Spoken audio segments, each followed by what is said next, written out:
हाथों को हिलाओ, बोलो थैंक यू जीसस। बोलो खुदावंद आज तेरा वचन मेरी जिंदगी में काम करे, मैं 100 गुना फलों को लेके आऊं, अंधकार की शक्तियां इन वचनों को चुरा न सके।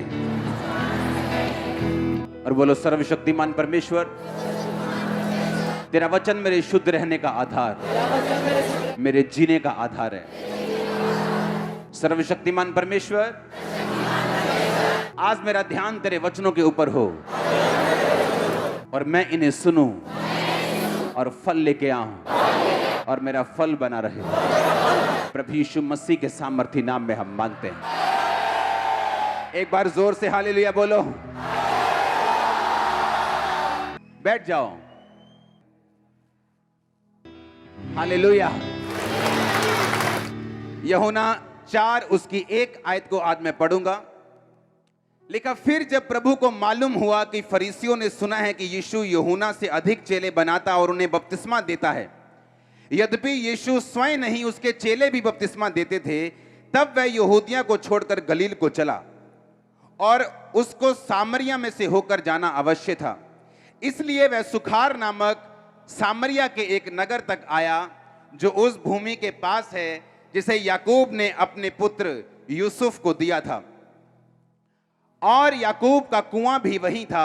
अतः यीशु मार्ग का थका हुआ उस कुएं पर यूं ही बैठ गया। यह बात 6वें घंटे के लगभग हुई, यानी दोपहर का टाइम था। बाइबल में लिखा, जब प्रभु यीशु मसीह को मालूम हुआ, अपने पड़ोसी को बोलो, जब तू बाइबल को पढ़े या सुने, उसे शारीरिक आंखों से या समझ से नहीं, बल्कि उसे आत्मा से सुनना। तो जो तू सुन रहा है उसमें परमेश्वर तुझसे बात करेगा, जो तुझे छुड़ाएगी, चंगा करेगी, आजाद करेगी, तुझे मसा देगी। हालेलुया। यहां बाइबल कहती है कि यीशु मसीह, जब फरीसियों ने सुना कि यीशु मसीह चेले बना रहे और बपतिस्मा दे रहे, बाइबल कहती है प्रभु यीशु मसीह ने कहा, आओ हम यहां से चलते हैं। क्योंकि जो लोग दर्शन में होते हैं, जो लोग विजन में होते हैं, जो लोग परमेश्वर के किसी असाइनमेंट के नीचे होते हैं, उनको रिलीजियस लोगों के साथ बहस करने का कोई टाइम उनके पास नहीं होता।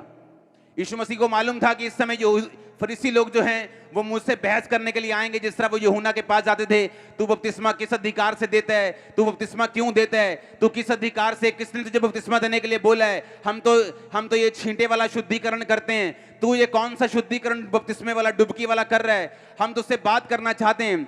लेकिन बाइबल कहती, जितने जन आत्मिक हैं, जितने जन परमेश्वर को ढूंढने वाले हैं, जितने जन परमेश्वर के भेजे हुए हैं, वो कभी भी फालतू चीजों में मन नहीं लगाते।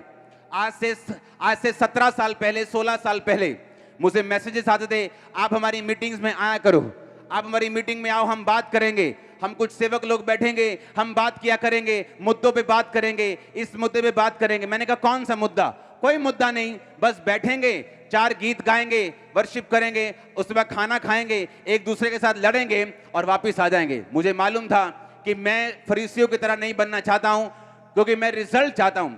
फरीसी भी बहुत यीशु मसीह को, यहोवा पिता को बहुत डिस्कस करते थे, बड़ी बड़ी उनकी सभाएं होती थी, बड़े बड़े चोले डालकर वो सभाएं करते थे, परमेश्वर के राज्य के बारे में बातें करते थे, परमेश्वर के बारे में बात करते थे कि हाँ अब क्या करना चाहिए, अब यहूदियों को कैसे आगे लेके जाना चाहिए। लेकिन एक भी चीज उनमें आत्मिक नहीं थी। और यीशु मसीह नहीं चाहते थे कि मैं ऐसे लोगों के साथ समय व्यतीत करूं जो लोग आत्मिक नहीं हैं, बल्कि मैं वो काम करूं जिस काम के लिए मैं बुलाया गया हूं। यानी आप प्रेयर करने के लिए बुलाए गए, आप फास्टिंग करने के लिए बुलाए गए, आप वर्शिप करने के लिए बुलाए गए, आप सुसमाचार देने के लिए बुलाए गए।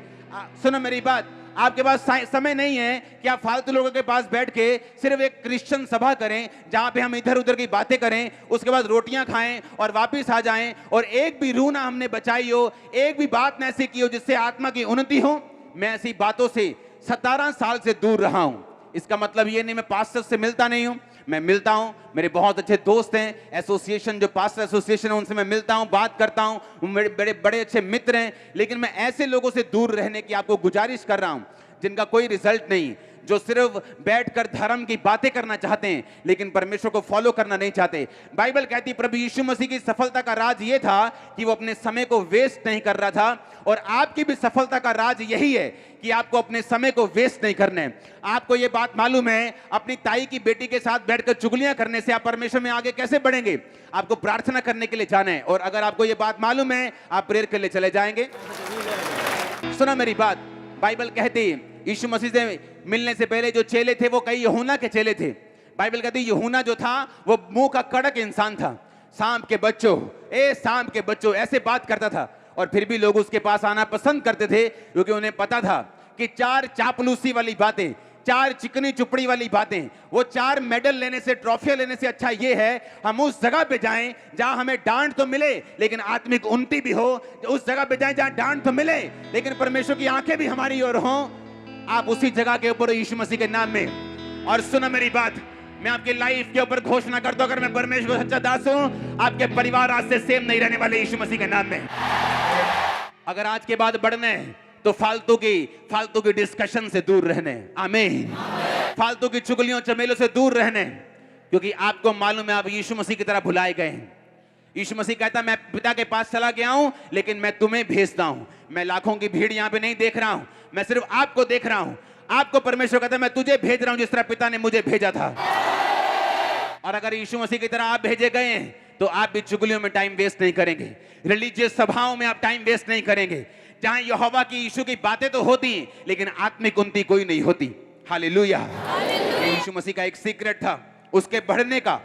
आज लाखों करोड़ों, आज 700 करोड़ अगर दुनिया की पॉपुलेशन है तो उसमें से हर दूसरा व्यक्ति, हर 2 व्यक्ति यीशु मसीह को जानते और मानते हैं। ये मैं वो डाटा बता रहा हूं जो रियल डाटा है। हालेलुया। जो रियल डाटा है मैं आपको वो बता रहा हूं कि हर 100 में से 60-65 लोग आज यीशु मसीह में हैं। हालेलुया। इमेजिन करो अगर यीशु मसीह भी उसी रिलीजियस लीडर्स की तरह चलता तो कुछ ना होता। इसीलिए आज चर्चों में लोग बचाए नहीं जा रहे, रूहें बचाई नहीं जा रही, बैप्टिज्म नहीं हो रहे, लेकिन सभाएं जरूर हो रही। यीशु मसीह ने कहा मुझे उनसे मिलने का टाइम नहीं, आओ चले। और बाइबल कहती जब यीशु मसीह चले तो उसे सामरिया जाना था, लेकिन सुखार नामक एक नगर रास्ते में पड़ता था। जैसे आपने लुधियाना जाना हो यहां से और रास्ते में फगवाड़ा पड़ता हो, तो यीशु मसीह लिखा सुखार नामक उस जगह पे रुके, वहां कुआं था, वो कुएं पे बैठ गए और मार्ग पे थोड़ा सा विश्राम करने के लिए, आराम करने के लिए कुएं पे बैठे। और एक औरत आई जो 6ठे घंटे के करीब आई, दोपहर को 12 बजे। कोई पानी भरने 12 बजे नहीं जाता था, सारे पानी भरने सुबह जाते थे। सब औरतें इकट्ठा होके ऐसे लाइन लगा के पानी भरने के लिए जाती थी ताकि रास्ते में कोई भी गड़बड़ ना हो, कोई उन्हें छेड़े ना और सही सलामत वापस आ जाए। कोई भी औरत पानी भरने के लिए अकेली नहीं जाती थी। पर ये औरत थी, बाइबल कहती है 6ठे घंटे के करीब, यानी जब सूर्य अपनी शिखर पर होता है, ये पानी भरने के लिए जा रही थी, क्योंकि इस औरत को रिजेक्ट कर दिया गया था। इस औरत को इसके रिश्तेदारों के द्वारा, इसके गांव के द्वारा, इसके मोहल्ले के द्वारा तिरस्कार करके, इसकी बेइज्जती करके इसको रिजेक्ट कर दिया गया था, इसको साइड पे कर दिया गया था। पंजाबी पंडा जी कहते पांडा त्याग देना, इसका जो बर्तन त्याग दिया गया था इसको बाहर निकाल दिया गया था। इसलिए अकेली ये पानी भरने के लिए जा रही थी। और जब ये अकेली पानी भरने के लिए गई तो यीशु मसीह ने कहा तू मुझे पानी पिलाएगी क्या? उसने कहा तू यहूदी होकर मुझसे पानी क्यों मांग रहा है? यीशु मसीह ने कहा मुझे पानी पिला। उसने कहा तू यहूदी है ना, तो मैं तो दूसरी जाति की हूं, तो तू मुझसे पानी क्यों मांग रहे? अगर तेरी जगह कोई सदूकी और फरीसी होता तो वो तो मुझसे पानी नहीं मांगता, क्योंकि मैं तो छोटी जात की हूं। यीशु मसीह ने कहा अगर तू जानती मैं कौन हूं तो तू मुझसे मांगती, मैं तुझे जीवन का जल देता जिसे पीकर, 14 आयत में लिखा, जो कोई उस जल में से पिएगा जो मैं उसे दूंगा वो अनंत काल तक प्यासा ना होगा, वरन जो जल मैं उसे दूंगा वो उसमें से एक सोता बन जाएगा जो अनंत जीवन के लिए उमड़ता रहेगा। 10 आयत में लिखा, यदि तू परमेश्वर के वरदान को जानती और ये भी जानती कि वह कौन है जो तुझसे कह रहा है कि मुझे पानी पिला, तो तू उससे मांगती वह तुझे जीवन का जल देता। बाइबल कहती यीशु मसीह का मकसद था इस दुनिया में आने का, क्योंकि परमेश्वर यीशु मसीह के आने से पहले कोई भी, हर एक जन परमेश्वर की कृपा को नहीं ले सकता था। लेकिन बाइबल कहती, प्रभु यीशु मसीह कहते मैं आया हूं छोटे लोगों के लिए, मैं आया हूं जात पात को खत्म करने के लिए। मैं आया हूं सब तरह की चीजों को, ये जो समाज में चलती कुरीतियां, इन्हें खत्म करने के लिए। तू छोटा है, मैं बड़ा हूं। तू इधर का है, मैं उधर का हूं। मैं ऊंची जाति, तू नीची जाति। बाइबल कहती है यीशु मसीह ने जब पानी उससे मांगा तो ये इस बात का सबूत था कि आने वाले दिनों में परमेश्वर ये सब तरह की, ये जो जातिवाद था, ये सब तरह का जो लोग, ये छोटी है, ये बड़ी है, इसको खत्म करने वाला था। ये इस बात की प्रोफेसी थी। आज आप यीशु मसीह में आते हैं, यीशु मसीह नहीं पूछता तेरी जात क्या है।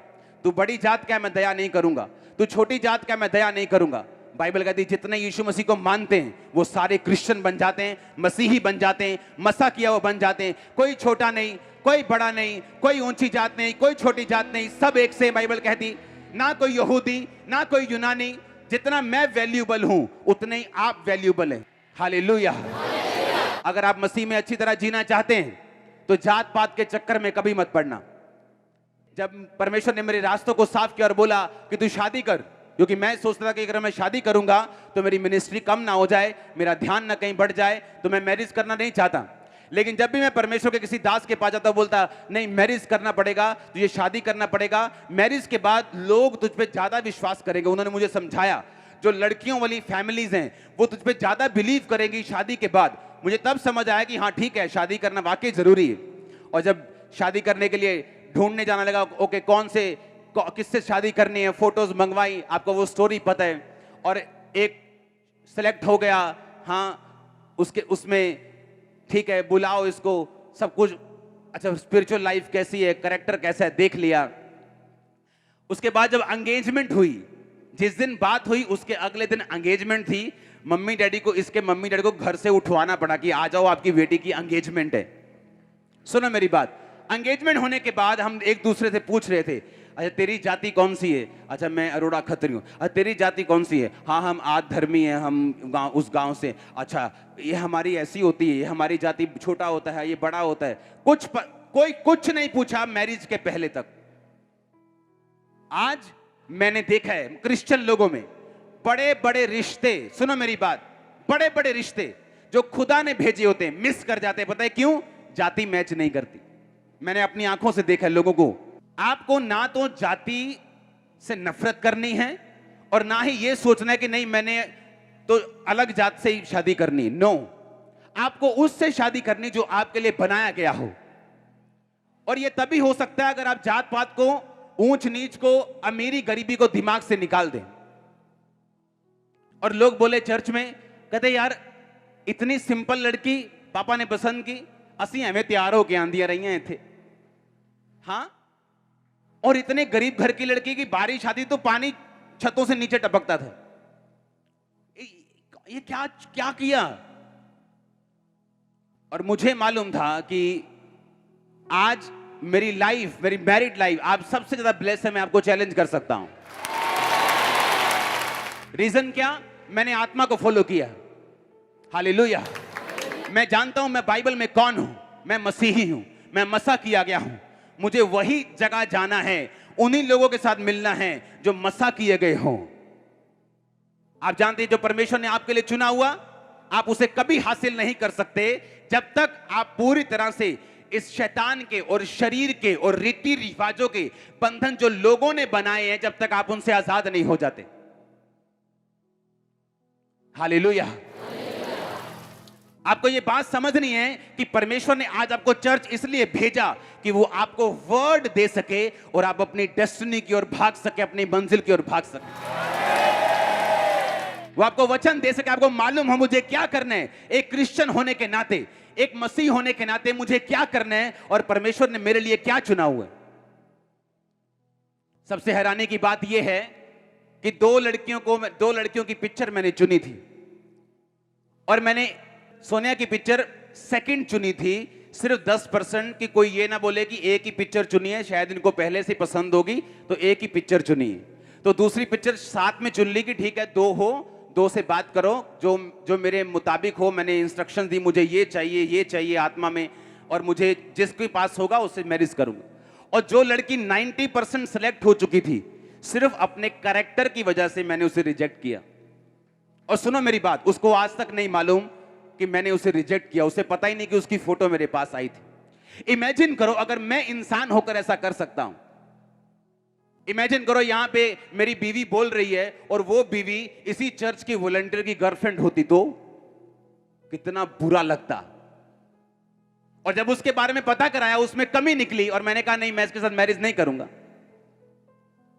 इमेजिन करो परमेश्वर, उसने आपके हर एक जन के लाइफ में एक बड़ी योजना रखी है, पर जब वो आपकी लाइफ में पाप को देखता है वो उस योजना को चेंज कर देता है। अब वो भी मैरिड है, पर हमारे स्टैंडर्ड में जमीन आसमान नहीं, आसमान पताल का फर्क होगा।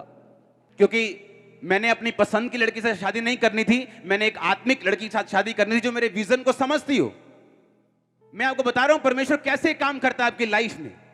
मैं पवित्रताई में था, मुझे एक्सपेक्टेशन थी कि मेरी वाइफ पवित्रताई में हो जो मुझसे मिले, ताकि इतना बड़ा जो विजन है, दर्शन है, ये बिना पवित्रताई बिना प्रार्थना चल नहीं सकता।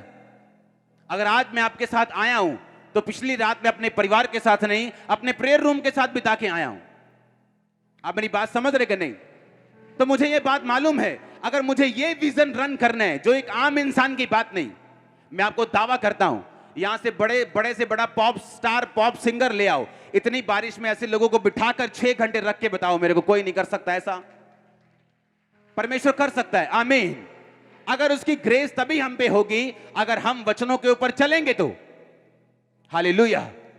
परमेश्वर ने एक तरीका रखा हुआ है अपने लोगों को आगे लेके जाने का। उसने एक तरीका रखा हुआ है, अगर आप उस आत्मिक तरीके को फॉलो करते हैं, कोई जन आपकी ब्लेसिंग को रोक नहीं सकता। आपके लिए बेस्ट क्या है परमेश्वर जानते हैं, हाँ या ना? उसे मालूम है वो बेस्ट आप तक किस तरीके से लेके जाने, किस तरह से आपकी अगुवाई करनी, किस तरह से डिवाइन हेल्पर्स आपकी लाइफ में भेजने, ताकि वो लोग आपके काम को कर सके। आज मेरी वाइफ ऑफिस का काम करती है, सारे काम करती है 100% परफेक्शन में। ये तभी संभव है जब मैं परमेश्वर के साथ था और परमेश्वर ने मुझे वो दिया जो उसकी ओर से था, ना कि जो इस संसार की ओर से था। और आपको क्या लगता है, अगर मेरा कैरेक्टर ढीला होता तो मैं भी ढीले वाले के साथ ही फंसता? ये मुझे मालूम है, क्योंकि जो कुछ आप परमेश्वर को देंगे परमेश्वर आपको वो वापिस करेगा। बाइबल कहती, उसने सुलेमान दाऊद को कहा मैं वंशों तक तेरा घराना चलाऊंगा। उसने येहू को कहा मैं पड़पोते के पुत्र तक तेरा घराना चलाऊंगा। किसी को बोला 16 साल, किसी को बोला 20 साल। ये डिपेंड करता था कि उसने परमेश्वर को क्या दिया, कितने दिल तक दिया। सिर्फ पैसा नहीं, अपनी जिंदगी, उसके कामों को करने की ललक, उसके वचन पे चलने की प्यास, ये सब मायने करता है। ऊंची आवाज में बोलो हालेलुया। यीशु मसीह ने कहा अगर तुम मुझे जानती तो मैं तुझे जीवन का जल देता। आज जब हीलिंग होती वो क्या है? वो जीवन का जल है। आज जब आप प्रचार करने के लिए जाते हो, जब आप बातें करते हो, लोग बोलते हैं जब आप बात करते हो मेरे दिल में कुछ होता है, जब आप बात करते हो मेरे दिल में कुछ टच करती है चीजें। ये जीवन का जल है जो आपके अंदर आ रहा है अभी यीशु मसीह के नाम में।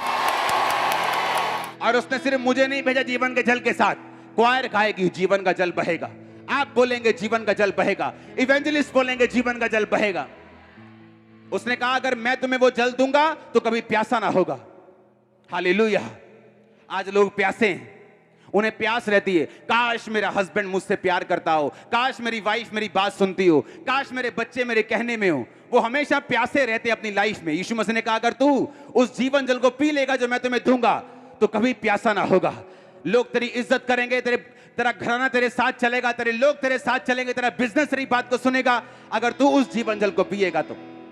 हालेलुया। उस जीवन जल को पीना कैसे? बस यीशु मसीह को बोलना मेरे दिल में आ, उसके अनुसार उसकी राहों पे चलना, उसके वचन पे चलना। गिर जाओ, गलती करो तो भी संभल के आगे चलो, बढ़ते जाओ यीशु मसीह में।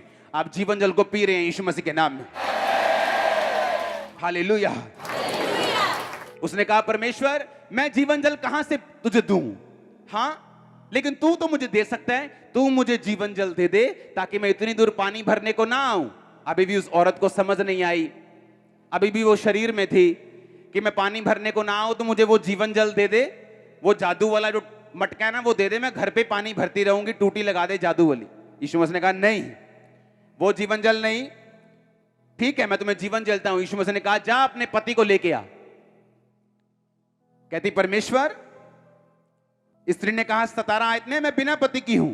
यीशु ने कहा तू ठीक कहती है कि तू बिना पति की है, क्योंकि तू 5 पति कर चुकी है और जिसके पास तू अब भी है वो तेरा पति नहीं। तूने सच कहा है।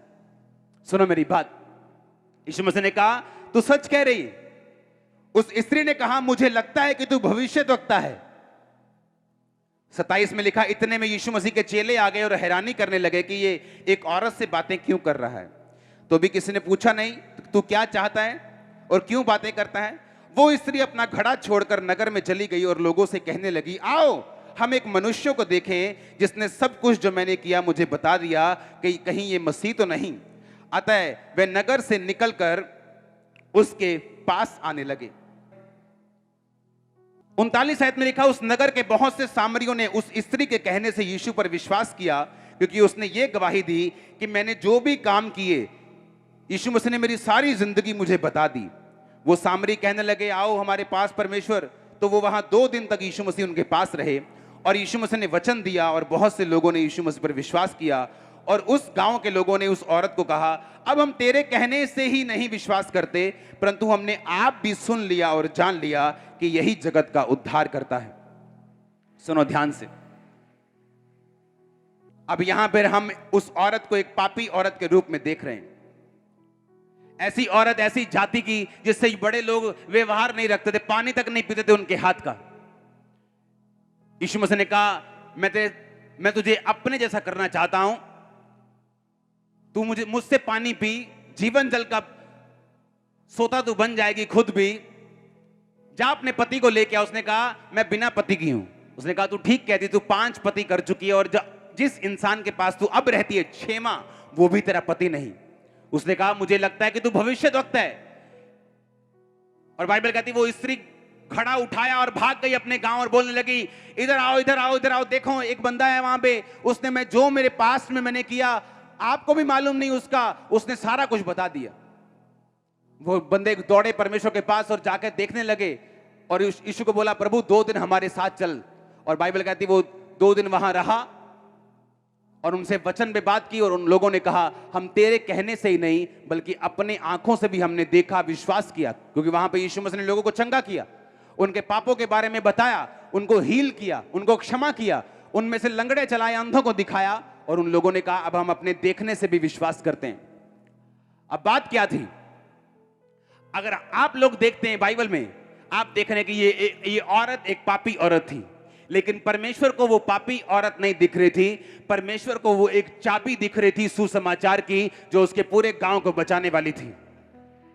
आपको लगता है कि आज इस चर्च में आपका पड़ोसी आया है जो नशे करता है, शायद वो अब भी आपके पास शराब पी के बैठा हो चर्च में, शायद अभी भी सिगरेट पी के बैठा हो और आपको लगता है वो पापी है, लेकिन आपको नहीं लगता आने वाले टाइम में वो अपने गांव को बचाने वाला है, आने वाले टाइम में वो अपने नगर को बचाने वाला है, आने वाले टाइम में वो अपने देश को बचाने वाला है। आप जितने भी बड़े मर्जी पापी क्यों ना हो, आपने कितने भी बड़े गलत काम ना किए हो, बाइबल कहती है जब यीशु मसीह के साथ आपका सामना आमना होता है और यीशु मसीह अपनी पावर को आपको दिखाते हैं, बाइबल कहती है आप तौबा करते हैं, आप क्षमा मांगते हैं परमेश्वर से, लोग आपको देख सकते हैं कि नहीं इससे बात मत करना, ये हमारे मोहल्ले का नशेड़ी है, इससे बात मत करना, ये सिगरेट पीता है, इससे बात मत करना, ये बहुत बिगड़ा हुआ इंसान है।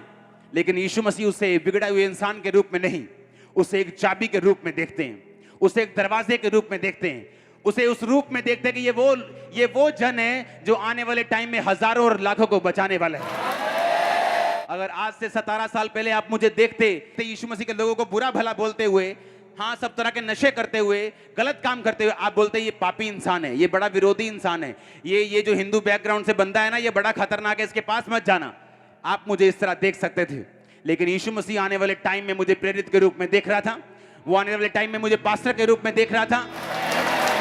मेरी बात को ध्यान से सुनो, आपका रिश्तेदार आपको बदल नहीं सकता, आपका प्यार करने वाला जो आपके लिए जान दे दे फिर भी आपकी लाइफ को चेंज नहीं कर सकता, वो आपकी लाइफ में कुछ एडिशन नहीं कर सकता, आपकी लाइफ में सिंपैथी दे सकता है, आपके लिए रो सकता है, आपको थोड़ा पैसा दे सकता है, लेकिन आपके कैंसर को, आपकी बीमारियों को, आपके ट्रबल को, आपके दिल के उस पेन को, उस दर्द को, उस अकेलेपन को, उस डिप्रेशन को वो दूर नहीं कर सकता। बाइबल कहती है यीशु मसीह ने कहा तू मेरे पास अगर आएगा तो मैं तुझे जीवन का जल दूंगा और मैं तुम्हें सोता बनाऊंगा, तू भी मेरे जैसे सोता बहेगा तेरे मुंह से, तेरे मुंह से वो सोता बहेगा जब तू मेरे पास आएगा। हालेलुया। आप चर्च को ये आपकी पावर समझ होनी चाहिए कि आपके पास कौन सी पावर है। यीशु मसीह कैसे आपको देखते हैं, अब मैं आपसे क्वेश्चन करना चाहता हूं, अगर यीशु मसीह आपके लिए इतना कर रहे हैं, वो आपके लिए इतना बड़ा सोच रहे हैं, तो क्या अब यीशु मसीह में आने के बाद भी आपको पाप करना चाहिए, गलत काम करने चाहिए, चोरियां करनी चाहिए, चुगलियां करनी चाहिए? क्योंकि यीशु मसीह ने आपको एक बड़ी बुलाहट दी है, बहुत बड़ी। वो कहता मैं तेरे जीवन को जल का सोता बनाना चाहता हूं, जीवन जल का। आप रिश्तेदार के पास बैठेंगे, आपके मुंह से जीवन जल का सोता बहेगा। आप किसी बंदे के पास बैठेंगे, आपके मुंह से जीवन जल का सोता बहेगा। अब वो टाइम नहीं है कि हम अपने जवानी के टाइम को बॉयफ्रेंड और गर्लफ्रेंड बनाने में वेस्ट कर दें। इस चर्च की एक गवाही मुझे याद है, एक सिस्टर काम करती थी किसी मॉल में, और उस मॉल में एक लड़के ने कहा आप मुझसे फ्रेंडशिप करोगी? उसने कहा मेरी फ्रेंडशिप पहले से ही है। किसके साथ? उसने कहा जीसस क्राइस्ट के साथ मेरी फ्रेंडशिप है, मैं लोगों के साथ फ्रेंडशिप नहीं करती। वो लड़का बड़ा हैरान हुआ, उसने कहा ये कौन सी लड़की है, ये कैसी लड़की? आम लड़कियां तो क्या झट एक्सेप्ट कर लेती, ये कौन सी लड़की, ये कौन से जीसस की बात कर रही?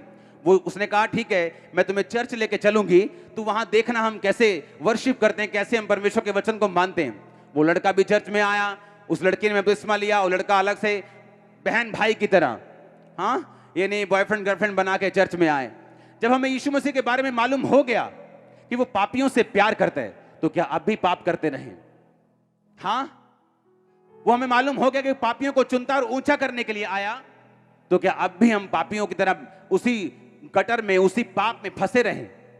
उसने कहा मैं तुम्हें जीवन जल का सोता दूंगा, क्या तू पीने के लिए तैयार है? हाँ, उसने कहा मैं तुम्हें जीवन जल का सोता दूंगा, वरन तो वो तेरे मुंह से तेरी जिंदगी एक सोता बन जाएगी, क्योंकि अभी वो तेरी जिंदगी सोता नहीं है। क्यों? क्योंकि अभी तू पाप में है, तू 6वां पति तू कर चुकी, तू पाप में है। लेकिन अगर तू मुझे कहे मैं तुम्हें जीवन जल का सोता दूंगा, मैं तेरे पापों को माफ कर दूंगा, जो तेरे रिश्तेदार नहीं कर पाए, समाज ने रिजेक्ट कर दिया। बताए क्यों? उन्हें मालूम था ये कैरेक्टरलेस औरत है। दोपहर को अकेली पानी भरने के लिए जाती थी, कोई उसका साथी नहीं था, कोई सहेली नहीं थी। समाज आपको कुछ नहीं दे सकता, रिश्तेदार कुछ नहीं दे सकते। वो झूठा अफसोस करन जाते ना लोग, चलो आओ कितने जाना अफसोस करे आइए, चलो जी अफसोस करन जा रहे, ओके हाँ भैन जी वो माड़ा होया, चलो जो रब दी। और इधर टाइम देख रहे हैं, दुकान बंद ही ना हो जाए सूटां ली। हाँ, क्योंकि उसके बाद सीधा कहां जाना है? सूटों की दुकान पे, क्योंकि अब आए तो हुए इतनी दूर, शॉपिंग करके जाते हैं, सूट भी ले जाओ, मधानियां भी ले जाओ, पतीले भी ले जाओ, रबड़ा भी ले जाओ, सारा कुछ ले जाओ। गलती इनकी नहीं है, दुनिया है ही ऐसी।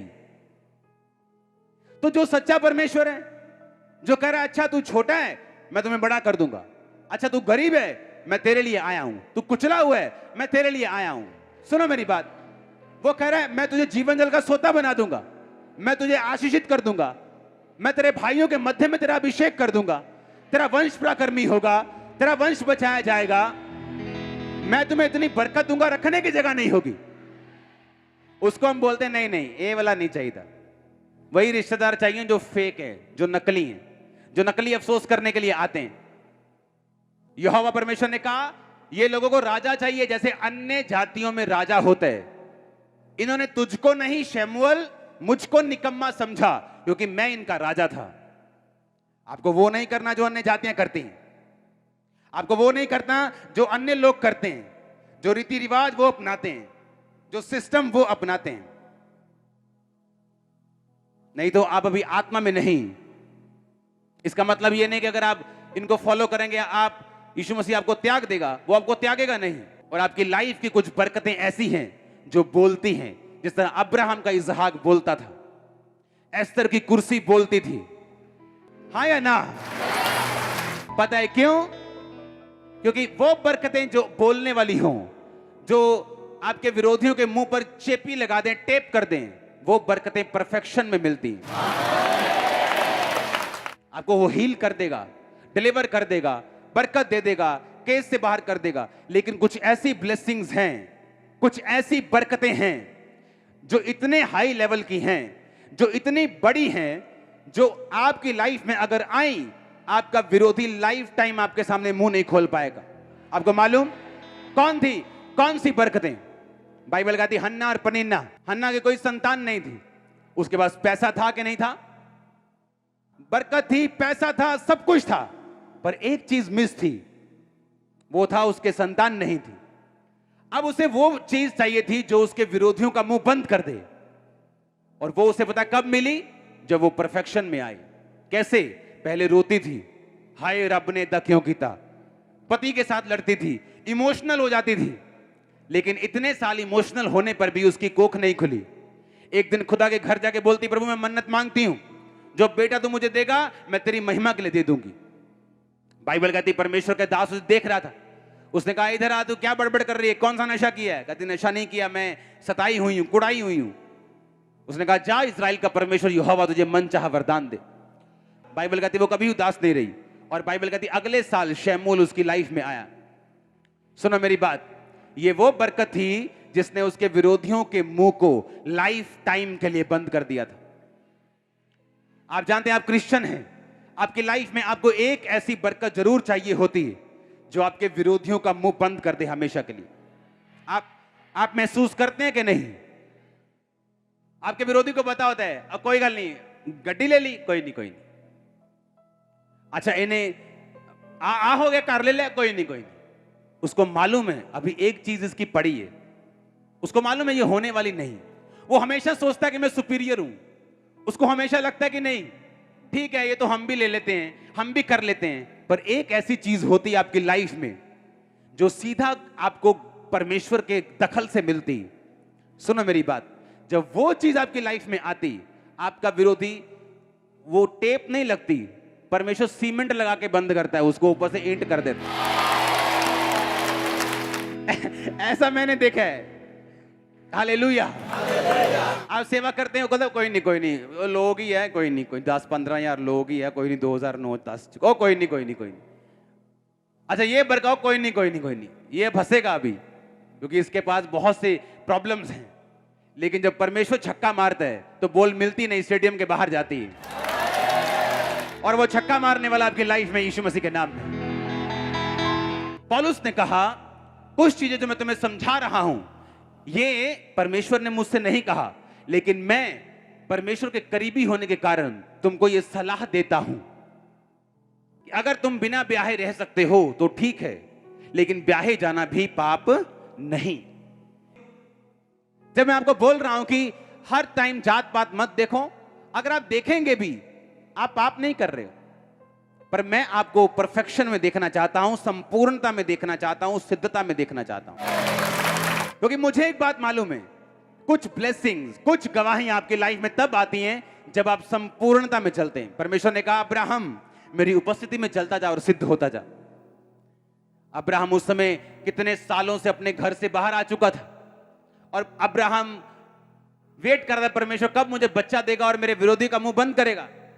लाखों रुपया, लाखों भेड़ें, लाखों बकरियां, लाखों गायें, लाखों रुपए की प्रॉपर्टी, लाखों टेंट, सोना चांदी। शैतान बोलता किस काम का? अब्राहम के रिश्तेदार बोलते होंगे किस काम का? तेरे अपने कोई बेटा तो है नहीं, यहां रहता तो हम तेरे 10-15 इलाज और करके देख लेते, तुझे फलाने बाबे के पास ले जाते, ढमकाने के पास ले जाते, बड़ा सियाना आया ओदे को ले जाते। पर परमेश्वर कहता अब्राहम मेरी उपस्थिति में चलता जा और सिद्ध होता जा, क्योंकि वो ब्लेसिंग जो तेरे विरोधियों के मुंह को बंद कर देगी वो सिद्धता के बाद आएगी। आप चाहते हो सिद्ध होना? पुलिस वाले आए यूहन्ना के पास, कहते हम सिद्ध होना चाहते हैं। उसने कहा अपने वेतन पर संतोष करना, रिश्वत मत लेना। उसने कहा अपने वेतन पर क्या करना? संतोष करना, रिश्वत मत लेना, तुम सिद्ध हो जाओगे। एक बंदा आया, उसने कहा मैं सब आज्ञाओं को मानता हूं, माता पिता का आदर, ये वो सब। यीशु मसीह ने कहा तू पैसों से बहुत प्यार करता है, जा अपना पैसा दे दे खुदाबंद के कामों के लिए, जा बांट दे उसको। यीशु मसीह ने कहा अगर तू सिद्ध होना चाहता है, मैंने ये नहीं कहा अगर तू स्वर्ग जाना चाहता है, तू स्वर्ग तो जा ही रहा है इससे, पर अगर तू सिद्ध होना चाहता है, क्योंकि जो सिद्धता की ब्लेसिंग्स हैं वो नॉर्मल ब्लेसिंग्स नहीं है। लोग आपको कॉपी भी कर लेंगे ना सेम, तो भी उस जगह नहीं पहुंच पाएंगे, क्योंकि वो परफेक्शन के बाद आपकी लाइफ में आती। कितने मेरी बात को समझ रहे हैं? परफेक्शन क्या है?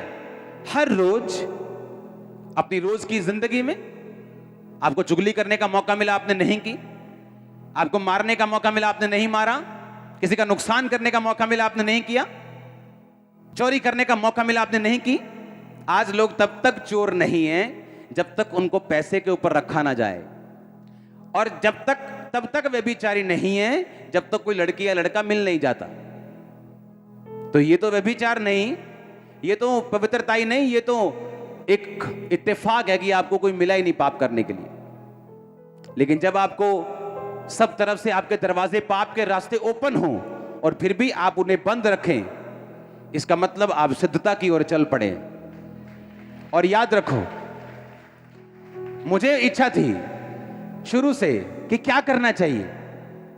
आप इमेजिन करो, बपतिस्मा लेने के बाद मेरे पास एक गाड़ी होती थी इंडिका, उस समय की बेस्ट गाड़ियों में वो तब गाड़ी होती थी, और मैं अपने पास्टर को पीछे बिठा के गाड़ी में लेके जाता था। बैप्टिज्म लेने के बाद की बात कर रहा हूं, और गाने चल रहे होते थे, हिंदी गाने, देवदास फलाना टम, मेरी गाड़ी में मैं उन्हें सुनता था। एक दिन मैं अपने पास्टर के पास बैठा, मैंने कहा यार मुझे एक बात बताओ, यार जो बेनी हिन है वो गाने सुनता होगा, हिंदी गाने या इंग्लिश गाने? कहते नहीं यार, लगता था नहीं। मैं कहा फिर हम क्यों सुन रहे हैं, हम भी तो बढ़ना चाहते हैं ना मसीह में, अगर ये रुकावट है तो हमें इसे छोड़ देना चाहिए। उसने कहा हाँ छोड़ दो। मैंने कहा ठीक है, छोड़ दिए। इस तरह से रोज देखना क्या चीज है, कौन सी चीज है जो मुझे छोड़नी चाहिए, ये वाली चीज मुझे छोड़नी चाहिए, अच्छा ये वाली चीज मुझे नहीं करनी चाहिए, रोज, आज तक, अभी भी। क्योंकि हमें परफेक्ट जाना है। हम बरकतें तो ले चुके हैं, आशीषें ले चुके हैं, स्वर्ग जा रहे हैं, लेकिन कुछ परफेक्ट होने के बाद जो ब्लेसिंग्स हैं उनका ना कोई तोड़ है, उनके खिलाफ कोई विरोधी मुंह भी नहीं खोल सकता। वो ऐसी हैं, अगर एक बार आ गई तो बल्ले बल्ले लाइफ टाइम। वो छोटे से छोटा क्यों ना हो, अगर वो भी इन चीजों को फॉलो करेगा, छोटा नहीं रहेगा। यीशु मसीह ने कहा है, उसने कहा मैंने तुच्छ को चुना बड़ों को शर्मिंदा करने के लिए, क्योंकि मैं उस तुच्छ को इतना बड़ा कर दूंगा कि बड़ा उसके सामने छोटा लगेगा। उसने लिखा ऐसे। यीशु मसीह ने सवाल दिया, उसने कहा तुम बताओ मैंने क्यों यहूदियों को चुना? पता है क्यों चुना? किसी ने कभी दिमाग में सोचा है कभी कि परमेश्वर ने यहूदी लोगों को क्यों चुना था अपना आप प्रकट करने के लिए? क्योंकि यहूदी कौम सबसे छोटी थी गिनती में। उसने कहा मैं बड़ी कौम के ऊपर अपने आप को प्रकट नहीं करूंगा कि ये लोग ये कहें कि हम बहुत बड़े थे, तो यहोवा ने हम पर दया की और हमें चुन लिया और हमने पूरी दुनिया पे राज किया। परमेश्वर ने कहा मैं यहूदियों को चुनूंगा जो सबसे छोटे थे, और मैं उन्हें सबसे बड़ा करूंगा और बड़ा राज दूंगा, ताकि वो जान जाए कि हम छोटे थे और खुदावंद ने हमें बड़ों से बड़ा किया। आप बड़े होने वाले हैं, आपके बच्चे बड़ी पोजीशन पर बैठने वाले हैं। मैंने कहा बड़े होने वाले हैं, मैंने कहा आपके बच्चे बड़ी पोजीशन के ऊपर बैठने वाले। अगर आमीन ऊंचे, आपको मान होना चाहिए, परमेश्वर प्राउड होना चाहिए खुदाबंद के ऊपर। हालेलुया। वो आपको इन रिलीजियस एक्टिविटीज में फंसाना नहीं चाहता, वो आपको धर्म के चक्करों में फंसाना नहीं चाहता, वो आपको फ्री करना चाहता है। जहां कहीं उसका आत्मा वहां आजादी है, उसने कहा हालेलुया। ऊंची आवाज में बोलो हालेलुया। अपने पड़ोसी को बोलो, बोलो सिद्ध हो जा, क्योंकि तेरा पिता, तेरा स्वर्गीय बाप भी सिद्ध है। यीशु मसीह ने कहा सिद्ध बनो जिस तरह तुम्हारा स्वर्गीय पिता सिद्ध है। तारीफ करो जोर से। अगर आपको इतिहास मालूम हो तो जिस दिन बारिश होती है उस दिन सबसे बड़े मिरेकल्स होते हैं। अब आज लोगों को यकीन हो जाना चाहिए, बारिश हो चाहे ना हो चर्च लगेगी। आज यकीन हो जाना चाहिए। तारीफ करो जोर से। तैयार हो सिद्ध होने के लिए? अगर आप इस चर्च के जेन्युइन मेंबर हैं तो आपकी लाइफ का ये मकसद होना चाहिए, सिद्ध होना। आप एक दिन में नहीं हो जाओगे, एक साल 2 साल में नहीं हो जाओगे। आपको रोज काम करना पड़ेगा, रोज, एवरीडे अपने आप को जांचना होगा, अपनी कमी के खिलाफ लड़ना होगा, उसके लिए प्रेयर करनी होगी, उसको छोड़ना होगा। अपनी कमी को छोड़ने का सबसे इफेक्टिव तरीका क्या है? उस पर फाइन रखो, फाइन रखो। अगर आपने कहा खुदाबंद मैं 10 मिनट से ज़्यादा फ़ोन यूज़ नहीं करूँगा रोज़। अगर आपने 12 मिनट किए, फाइन रखो। मैं 1000 रुपये फाइन करूँगा अगर मैं 12 मिनट यूज़ करूँगा। आप 2-4 बार फाइन भरोगे ना, आपकी आदत छूट जाएगी। अफ्रीका में बहुत ये आम था कि पास्टर्स व्यभिचार में, पैसों में गिरते थे। आज जो सबसे बड़ी दुनिया की चर्च है, पॉल योंगिचो की रिटर्न है, लेकिन जो ओरिजिनल में है वो नाइजीरिया में है। उस पास्टर ने कहा, परमेश्वर, जो मैं देख रहा हूं अपने आसपास इन प्रॉफिट्स को, इन लोगों को, एक तरफ सोना और दूसरी तरफ प्रोफेटिक देना, कहता परमेश्वर अगर मैं लाइफ में कभी भी व्यभिचार करूं तो मुझे उसी दिन कोड होना चाहिए। वो प्रार्थना करता था ऐसे। और आज वो स्टेडियम बना रहा है जो दुनिया का सबसे बड़ा स्टेडियम है, 3000 करोड़ का। मैंने कहा आप बेवकूफ बनाकर थोड़ा बहुत कर सकते हैं, लेकिन ना तो वो लंबा होगा ना बहुत ज्यादा होगा। अपनी कमियों के ऊपर फाइन रखो, देखना वो छूट जाएंगी दिनों में। और जब वो छूटेंगी ना, और जो फिर रस आएगा, जो फिर वो बहेगा ना, जो जीवन जल है, आपको मालूम होगा हाँ कुछ फर्क हो रहा है। आपकी लाइफ की कुछ बरकतें ऐसी हैं जो आपकी प्रेयर से हल नहीं होती, आपके उस कमी को, पाप को छोड़ने से हल हो जाती। अपने हाथों को उठाओ, सब जन खड़े हो जाओ। थैंक यू जीसस बोलो, ऊंची आवाज में बोलो, अपने हाथों को हिला के बोलो। हमारे YouTube चैनल को सब्सक्राइब करें ताकि आप परमेश्वर के गहरे वेदों को जान सकें कि कैसे आप परमेश्वर में बढ़ सकते हैं, कैसे आप दुष्ट आत्माओं से, नशों से, बीमारियों से और वंशों के श्रापों से आजाद हो सकते हैं।